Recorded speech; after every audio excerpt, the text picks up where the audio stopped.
So, among the lot of heavyweight topics, so we thought that let us give you some break and let us discuss some puzzles. The problem that I am going to discuss today is started with a puzzle, but the problem becomes very famous for the proof that has been proposed for the problem. Okay.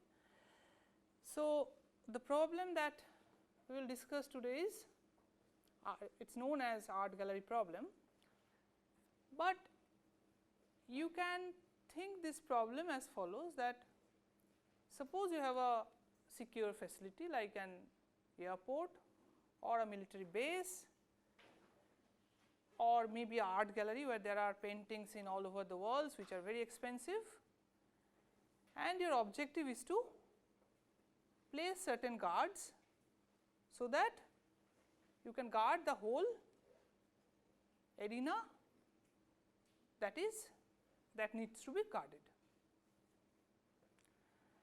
So, again when we see a problem, what we do? We try to model it as a mathematical problem.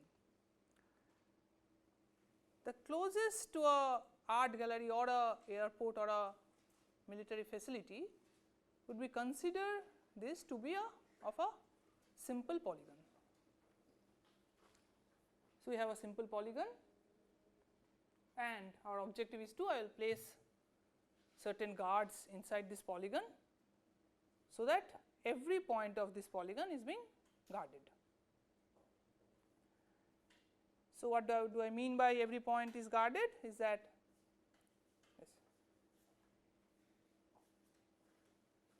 if I place the following guards, the red points are the guards.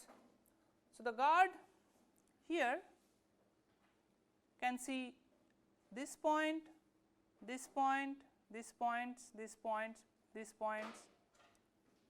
It has a 360-degree angle of view, but none of the guards are able to see through the walls, which makes sense. For example, here the guard here is not able to see a point here because there is a wall blocking his view, otherwise it can see 360-degree points all around, 360-degree around himself, all the points. So, the question is, how many guards do you need to guard the whole polygon?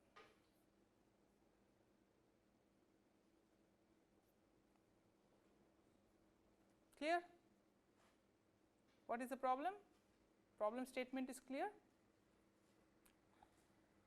So, if you think of this problem, this is an algorithmic problem that given a polygon, I would like to find out how many guards are needed.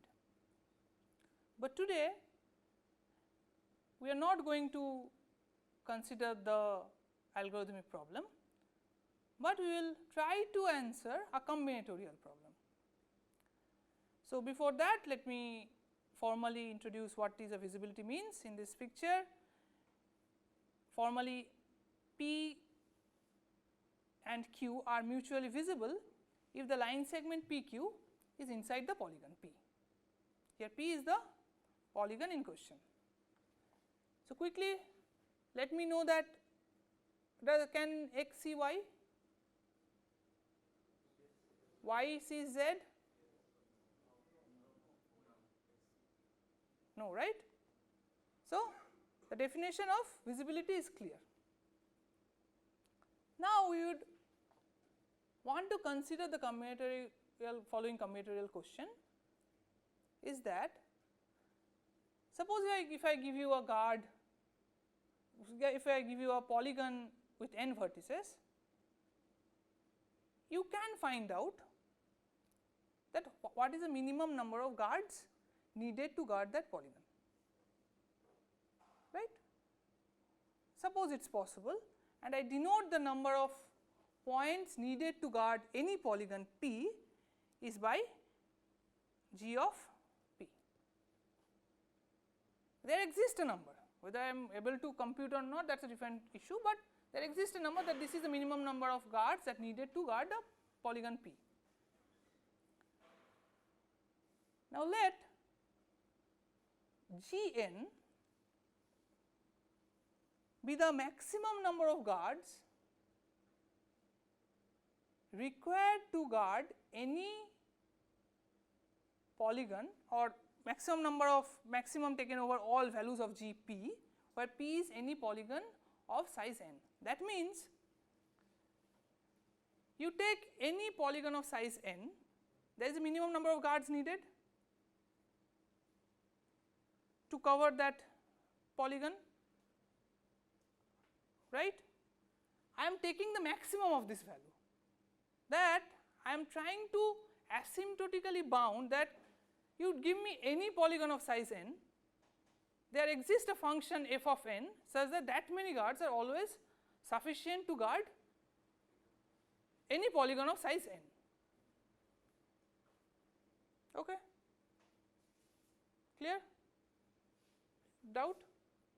Okay. So, you would like to find that what is the asymptotic bound on this number.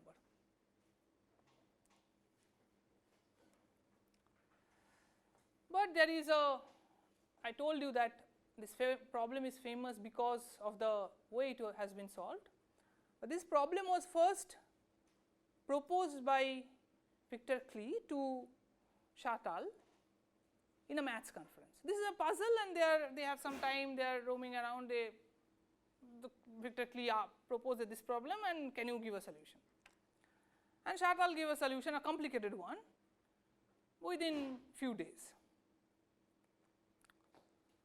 But then after the publication of the proof, Steve Fisk gave a very elegant proof, a very small elegant proof, and the paper is actually one page.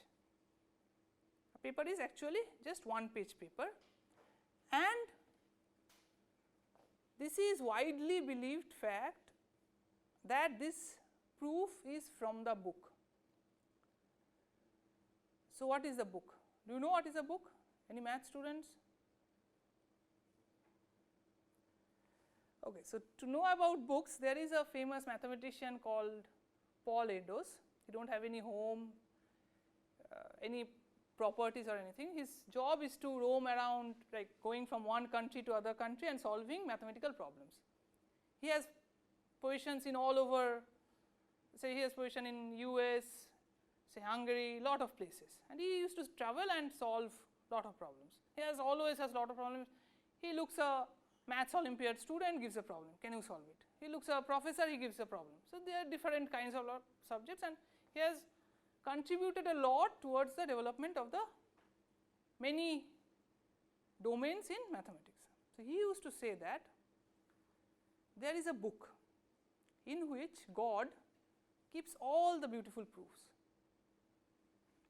and sometimes he gives a chance to us the mortals to have a look at those beautiful proofs, and this proof is widely believed to be the proof, one of the proofs from the book. So, it is so beautiful in some sense. Okay. Enough of running around. So, this is a small history about this problem, but let us formally again define what is a, I have told you that we will model the art gallery or the secure facility as a simple polygon. So, what is a simple polygon? Is a closed polygonal curve without any self intersect. For example, the polygon in the left hand side, the green polygon is a simple polygon, whereas the right polygon with the right hand side is not a simple polygon. And we know that a polygon divides the whole plane into three parts: interior, exterior, simple polygon, that interior, exterior, and the boundary. And we will assume that all of these regions are connected. That means whenever I say a simple polygon, I mean that a simple polygon without holes. This kind of polygons we will not consider. This is a polygon with hole. By simple polygon I mean only a polygons of this kind. Okay, good. Enough of definitions. Let us do some brainstorming. What is G? G is I am trying to find out what is the minimum number of guards required to guard any polygon of size n. So, please if you understood the definition of G, please let me know what is the value of G3? 1, because what is a simple polygon with 3 vertices is a triangle. You take any triangle, you can always guard them with 1 vertex. Can we extend this? You take any convex polygon, how many guards needed to guard a convex polygon?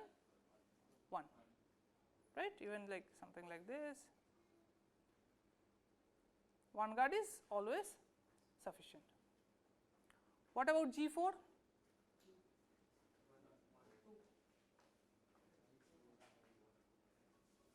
One or 2? Okay. So, there are 2 cases for G4. One is all the 4 vertices are in the convex hull, that is it is a convex polygon, or there is one vertex which is inside the convex hull of the other 3. Both of these cases we can guard the polygon with one vertex. But G5,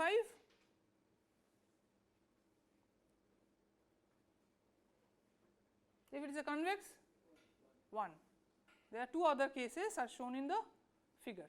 Think about this, why 1 is always sufficient for any polygon with 5 vertices. You can always guard any polygon of 5 vertices, simple polygon of 5 vertices with 1 guard.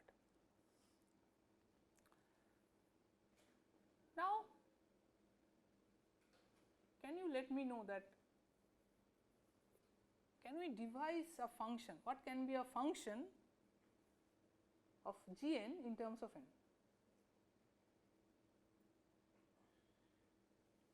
Can we say that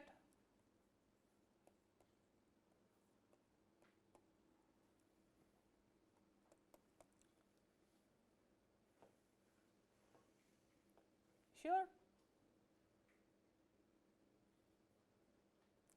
Let us go ahead. So, you think that Gn is less than or equals to n, right? Okay, so let us claim a little bit more.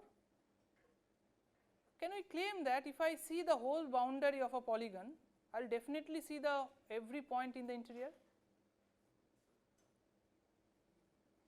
Right. Right? My question is I will see the whole, so I am trying to like make the problem easier.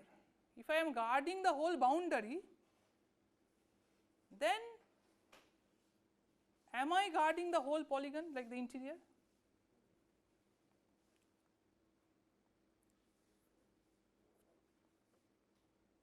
Suppose this is my polygon and I have a guard here, here and here. Does these 3 guards cover all the boundary of the polygon? This is the all the boundary? No, which point is not covered? Boundary is covered, right? What about interior?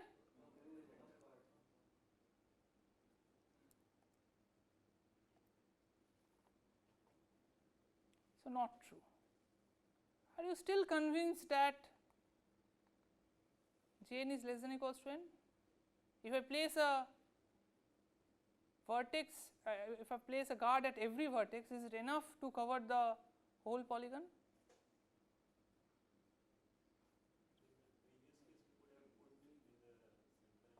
I am just saying that because it works for this example does not mean that it works for every example. True, but if I place all the guards in all the vertices, it will work for here. But can we certainly say that it will work for any polygon? Simply I can say, only thing that I can say is that I do not know. I am not in a position to comment that this is certainly always possible. Convex polygon, one is enough, one guard is enough, that I know, right. This example also says that if I put guards in every alternating vertex, that may not be enough, right. So, this is the art gallery theorem, which says that you take any polygon of size n, you can always guard that polygon with n by 3 guards, and sometimes this n by 3 guard, there exist some polygons for which n by 3 guards are necessary. We need to place at least n by 3 guards to guard certain polygons of size n. Can you try to think of a example where of a polygon of n vertices for which we need at least n by 3 guards? Is the question clear or the theorem clear? If the theorem is not clear, we cannot propose a proof. It says that give me n by, give me any polygon of size n, I can always guard any simple polygon of size n with n by 3 guards, and there exist certain set of polygons for which I need n by 3 guards at least, or like floor of n by 3 guards. Can you come up with a example?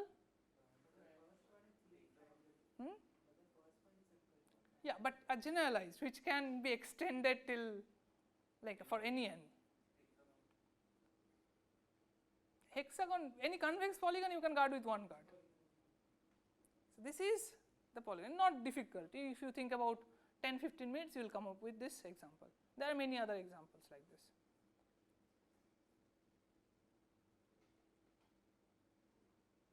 In some sense, you need to select at least one of these three. I am talking about vertex guard where you are only allowed to put guards in a polygon vertex.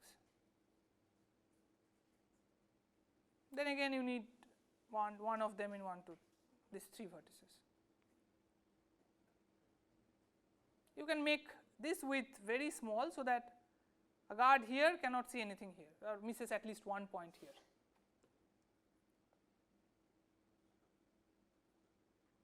So, we have established the fact that there exist certain polygons for which I need n by 3, but is this bound tight? That is the moot question, that can we say that you give me any polygon, simple polygon of size n, I am always able to guard with n by 3 guards. So, why specific n by 3?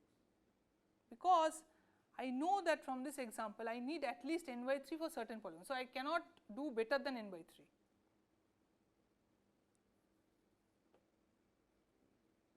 Can we say that n by 5 is always enough to guard any polygon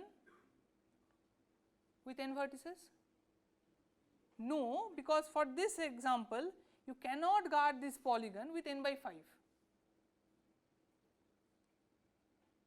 right. So, I know that I need at least n by 3, but the question is, does the lower bound matches the upper bound? That means I know that for some polygons I need n by 3, but it is necessary that all the polygon I can always guard with n by 3 guards.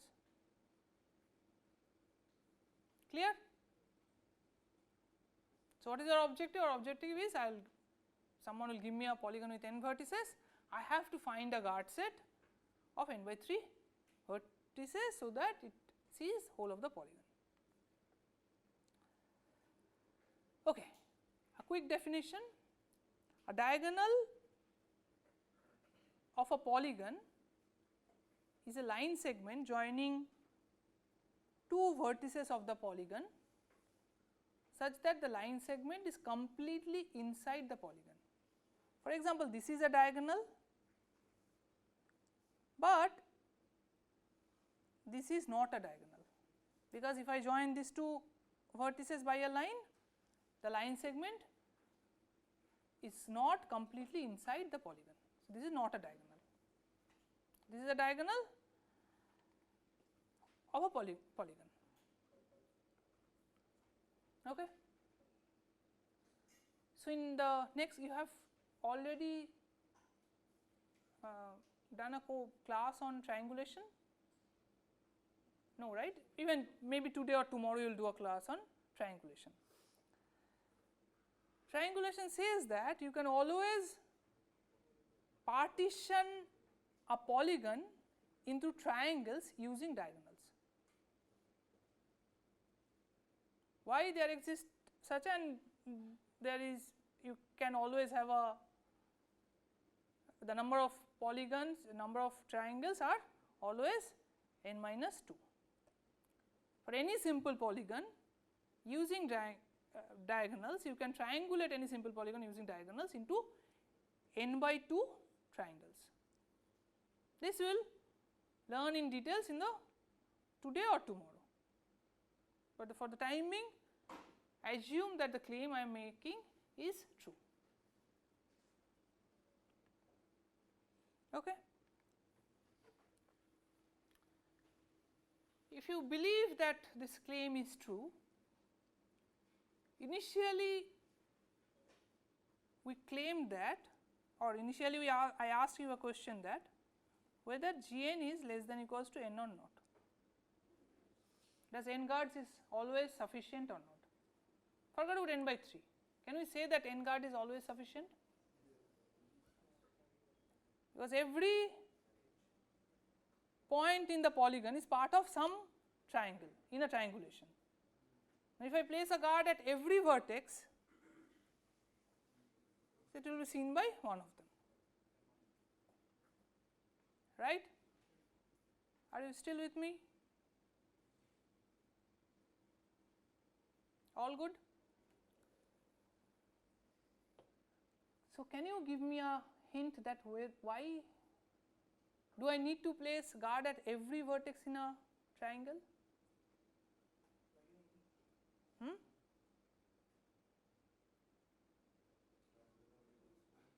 For a triangle, how many vertex we need to cover a triangle?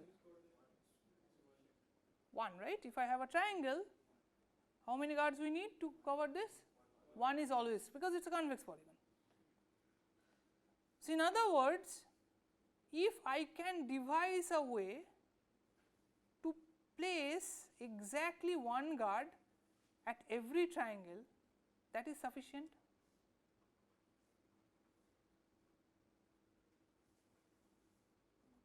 Are you with me? Suppose I say choose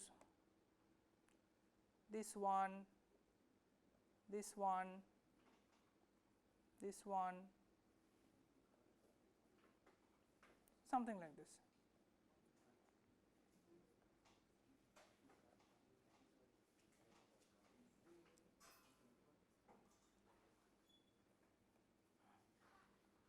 One guard from every, I choose one vertex from every triangle and I place guards over there. Can I say that this will certainly cover the whole polygon? Because every triangle has a guard. That guard will see every point in the triangle. If I choose any point in the polygon, it belongs to at least one triangle. And I know that every triangle has a guard and that guard will see that point. Right? Right?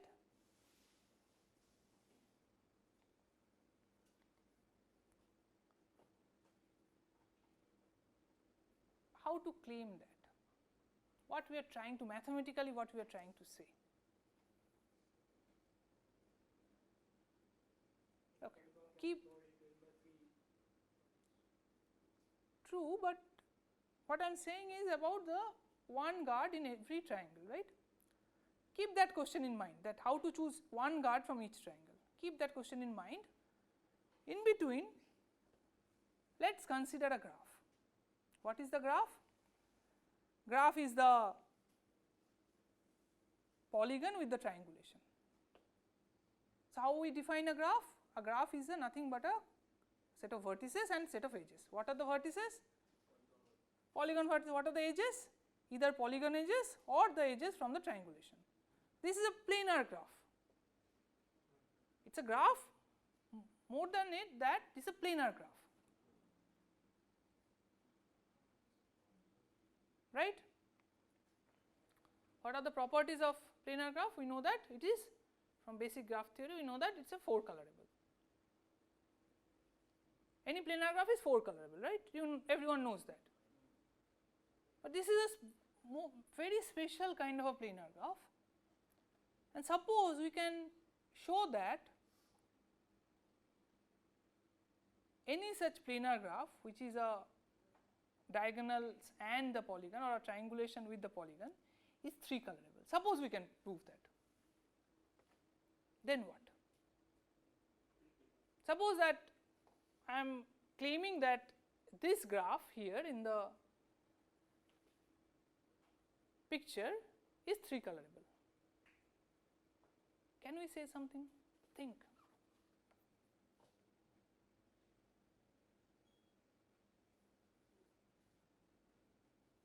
What we are trying to say? Using only one color we can place guard. Suppose we use only one color and place guard, or place a guard at only those vertices. So we get. Very good. Very good. What he is suggesting is that suppose this graph is 3 colorable. Suppose, I don't know, I don't have a proof yet. Suppose this graph is 3 colorable, then what I know that every triangle gets exactly 3 colors, because that is a clique.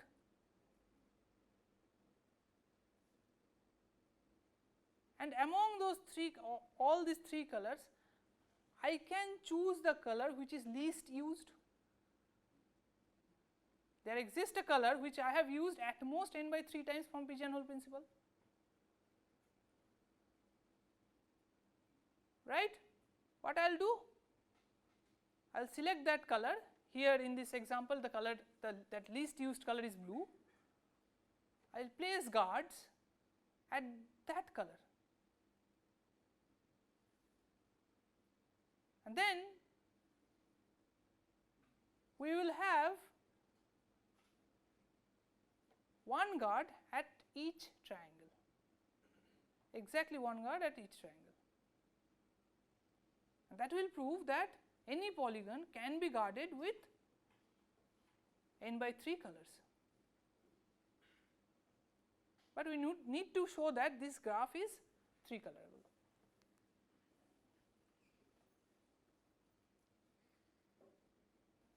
Till now, are you with me? It's easy. It's a very beautiful argument.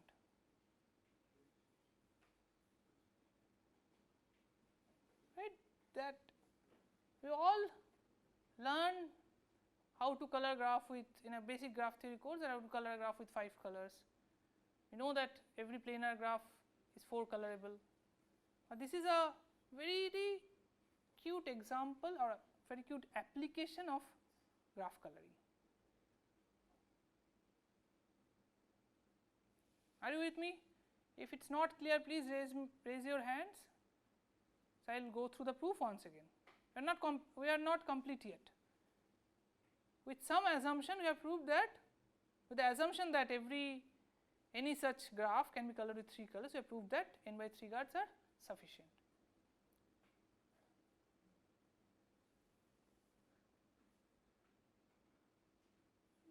He comes from that converting now that 3 colors are used to color the.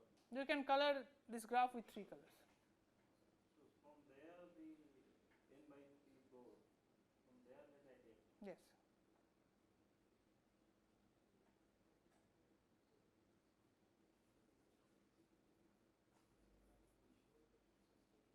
Okay. Okay.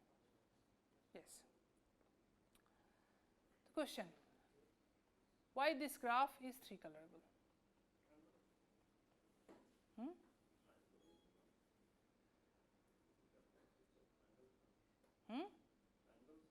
No, that is a hunch, that is not a proof.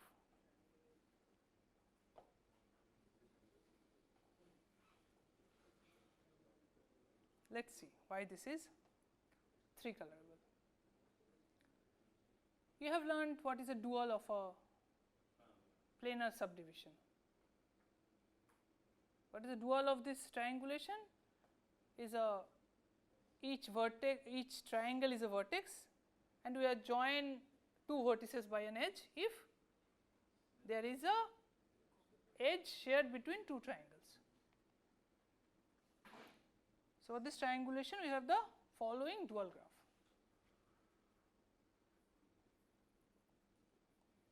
Can we say something about this dual graph? Tree? Very good.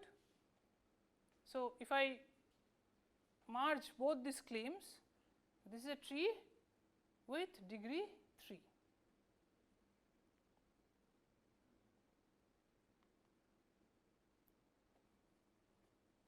This is your claim. You are actually now proving the theorem. Okay. Why this is a tree? What is the formal argument? What is a diagonal? Because this is a simple polygon. If I cut along the diagonal, I will get 2 separate polygons, because this is a simple polygon without holes, right. If I cut along any diagonal, say this one, and take the closure of both of them, so I will get 2 polygons. What is the diagonal represents in a dual graph?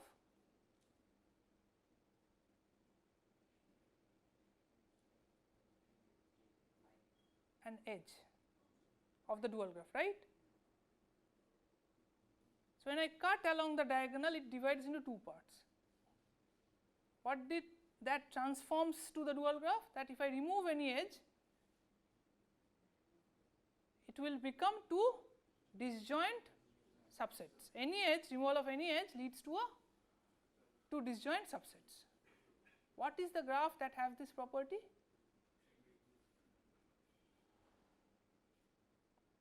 Right. So, this is tree. So, the dual is a tree. So, what? So, dual graph of a triangulation is a tree.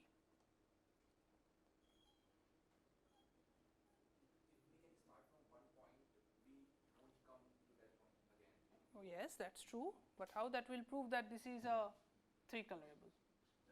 We can, for if this is maximum degree 3, then we can, for any point on its neighbor edges of the maximum. Yes. So we can color it with one color and neighbor edges with another. No, it may not be. So, I am not trying to color the vertices of the tree. What is the chromatic number for a tree? So, it is not even 3, it is less than 3, it is true 2. But are we trying to color the dual graph? We are trying to color the polygon with the triangulation, or we are trying to color the vertices of the polygon. So, what we will do is, we will prove by induction. Yes. Let us see, to give you a cute proof. What idea prompted one to go to the dual of this angle of this graph? Why? Because, let me go through the proof, then you will understand. Suppose I want to prove that any graph or any triangulation on any polygon with its triangulation with n vertices is 3 colorable. I want to prove this by induction. That means I am assuming that this statement holds for any value less than n, and I have to prove for n. What is the base case? I have a polygon with 3 vertices, I can color it with 3 colors. So I am trying to prove that any polygon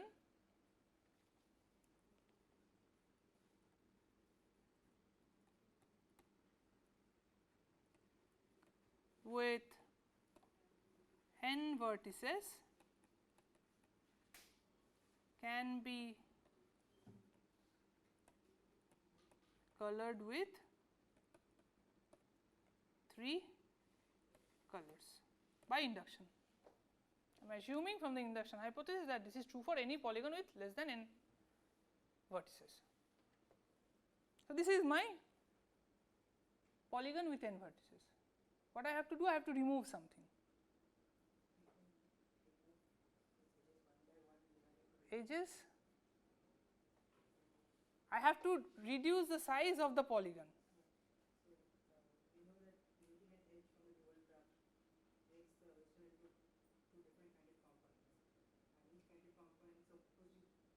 But how I will join the colors? You are right, you are almost right. There is a simple case that what he is suggesting is that I will remove any edge, I will get 2 polygons of lesser size, apply induction, but how I will merge these 2 colors? Because in one side it might get red and blue, in the other side is blue and green. How I will merge them? You see my point? Suppose I remove this and I find the coloring of this side and find the coloring of the other side. In this side S1, this is S2, S1 colors this with red and green, and the S2 side we are colored with green and blue. That will conflict. When I merge, that will conflict. Now we will see that from where the idea of the dual graph comes. Right? What we know? The dual of this graph is a dual of a triangulation is a tree, and any tree necessarily have a leaf node. What I will do? I will remove that leaf node. What do I mean by removing the leaf node? What is a leaf node? It will be a triangle, right? It will be a triangle which has only one neighbor. That means if I remove this vertex, this edge will remove, I will remain with a polygon of size n minus 1. 1. I have removed only one vertex, right? Right? This is a leaf node and it has only one neighbor. Now from induction hypothesis what I know? I can color this polygon, the new polygon, with 3 colors.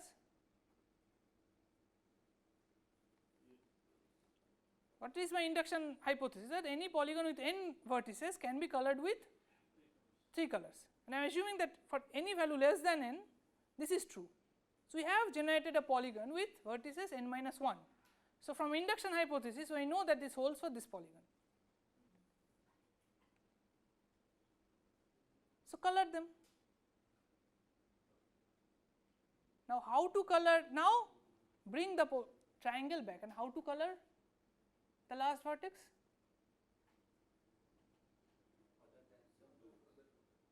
Right? In this coloring I have colored its 2 vertices and I have used 2 colors. I still left with 1 color. I will color that, color the other vertex with that color, and this is, as this is a leaf node, it do not have any other neighbors.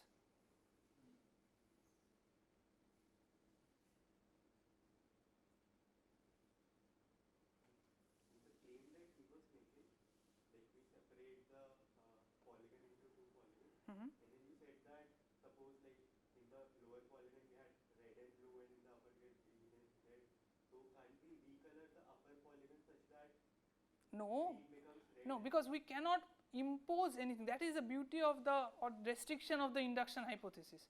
You cannot impose anything on the coloring that returned by the smaller problem.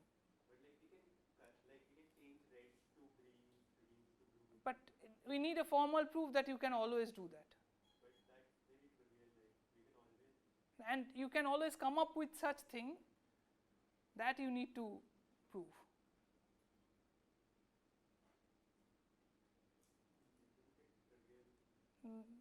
Doesn't, it needs a proof. But anyway, you can think, you can write down a proof and let me know. Okay? So this is the final theorem. I didn't still able to understand why. So that proof describes how to color this graph in using 3 colors. Hmm. Hmm. But why is the connection between that and the duality? And Okay, and how I have, because I have claimed that there exists a leaf node. no, that is not the leaf node. Yes, this is a leaf node in the dual graph. No, you did not use that one, that original graph. That one you. So in the previous example, where? No, next one. Just to prove proof of 3 color. Yes, this is the proof of the 3 color. So there, so that is not the leaf node. That is Which one? This is not a, this is a leaf node. No, that is the leaf node, but that one, that triangle, the leaf node is inside a triangle. Yes, no. What I am saying is the leaf node is in the dual graph. I am not saying that there will be a leaf node in the triangulation. There will no leaf node in the triangulation. Okay. Because triangulation is not a tree. Yes. Right? But the leaf node will be in the tree. Leaf node will be in the. Right? And what is the object associated with each vertex of the dual? It's a triangle. Triangle. Yes. Right? That means this triangle will share a edge with only one other triangle. Right? That means if I can color the rest of the graphs, this will get some, these vertices will get some colors in the triangle, in the coloring of the n-1 sized polygon. And as this triangle is not neighbor of any other triangle, my claim is that I can extend that coloring to create a coloring for our original triangulation.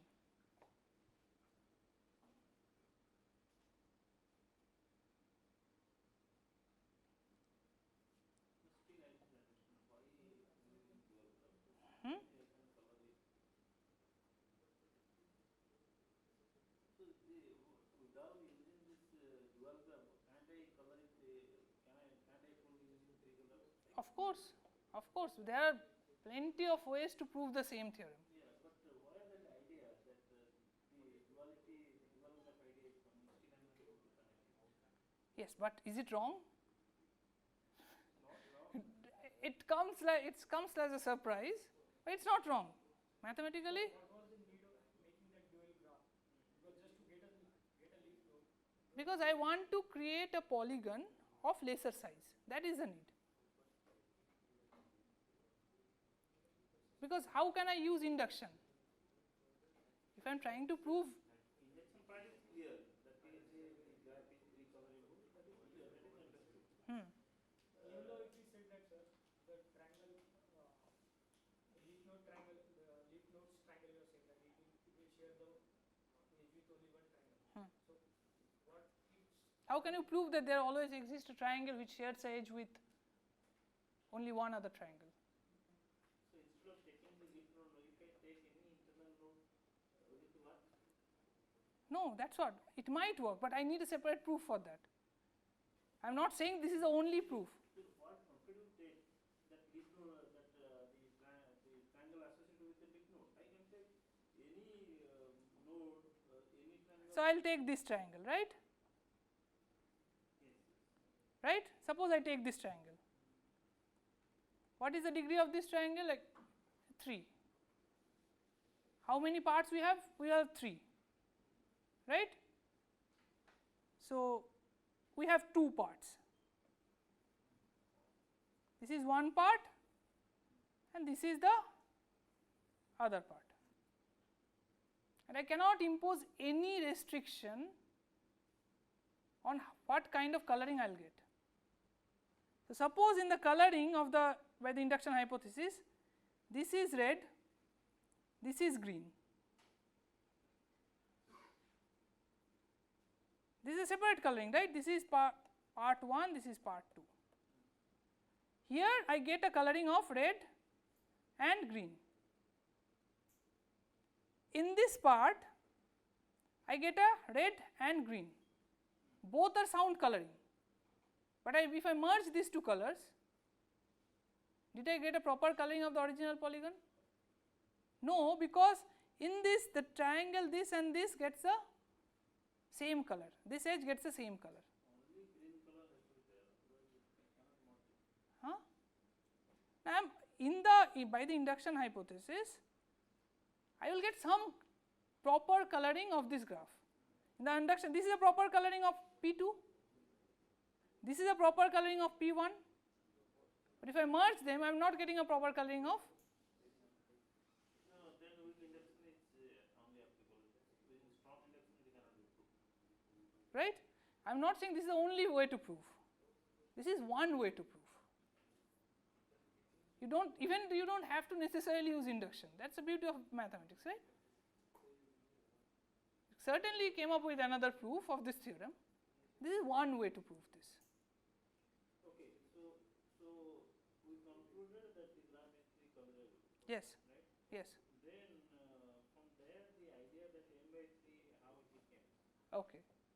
Why now your question is why the graph is three colorable, then why it is n by 3.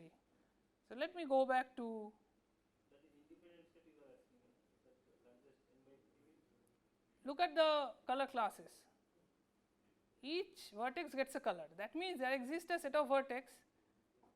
There is this color class.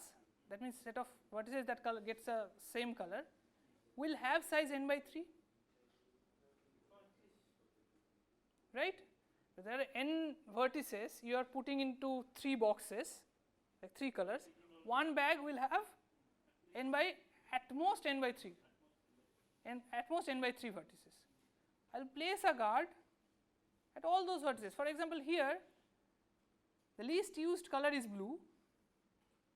You can verify that. And what I will do is I will put a guard on all the blue vertices. And every triangle has a blue vertex. Now I have to prove that every point in the polygon is guarded by at least one point. Every point in the polygon is part of our triangle. That is the reason you are using this. Clear? Doubts? So the statement he asked was, how can we be sure that corresponding to a leaf node, the triangle associated with a leaf node, it can at most have only one triangle What is the definition of a leaf node? I mean, that is why that's what I understand. That is why we needed a leaf node. Yes. Without that we couldn't have. Leaf node is a degree 1 vertex. That means if you have a tree, so this is a leaf node, this is a leaf node, this is a leaf node, this is a leaf node. So it is only one neighbor by definition of a leaf node. You can show that every tree has to have at least one leaf node.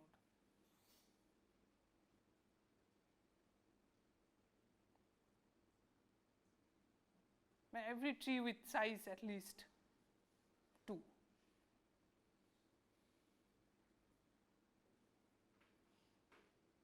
Clear? Okay. That's all. Thank you. So the graphs which are not three colorable, if I go back to such a problem, how to solve triangulation is not possible. Triangulation is possible. Suppose there is a So, geometrical figure where so the beauty about coloring that we don't understand is that this color classes gives a set of independent sets.